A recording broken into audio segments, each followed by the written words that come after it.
Hi అండి, అందరికీ నమస్కారం. నేను మీ జ్యోతి. వెల్కమ్ బ్యాక్ టు అమ్మ రుచులు. ఈరోజు కాంపాక్ట్ పౌడర్ ఇంట్లోనే ఎలా తయారు చేసుకోవాలో చూపించబోతున్నానండి. చాలా సింపుల్, ఇంట్లో ఉన్న ఇంగ్రీడియంట్స్తోనే కాంపాక్ట్ పౌడర్ తయారు చేసుకోవచ్చు. ట్రై చేయండి మీరు కూడా. ఒక గిన్నె తీసుకొని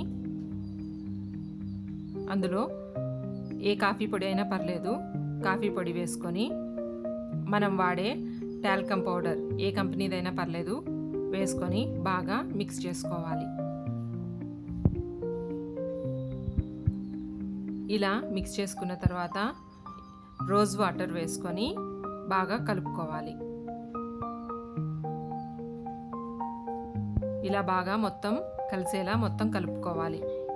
కలుపుకున్న తర్వాత ఇలా మొత్తం అయిన తర్వాత ఇలా స్ప్రెడ్ చేసి ఎండలో కాకుండా ఫ్యాన్ కింద పెట్టినట్లయితే ఇలా ఆరిపోతుంది. ఆరిపోయిన దీన్ని ఇలా చక్కగా నీట్గా పొడిలాగా చేసుకొని మీకు ట్రై చేసి చూపిస్తున్నాను. చూడండి, నా చేతి మీద రాసుకొని చూపిస్తున్నాను. డిఫరెన్స్ మీకే తెలుస్తుంది. ఇలా మొత్తం చక్కగా పొడిలాగా చేసుకొని ఒక బాక్స్లో స్టోర్ చేసుకుంటే ఎటువంటి కెమికల్స్ లేని కాంపాక్ట్ పౌడర్ రెడీ అవుతుంది. ఈ వీడియో కనుక మీకు నచ్చినట్లయితే మన ఛానల్ని సబ్స్క్రైబ్ చేసుకోండి, లైక్ చేయండి, షేర్ చేయండి. Please subscribe to my channel.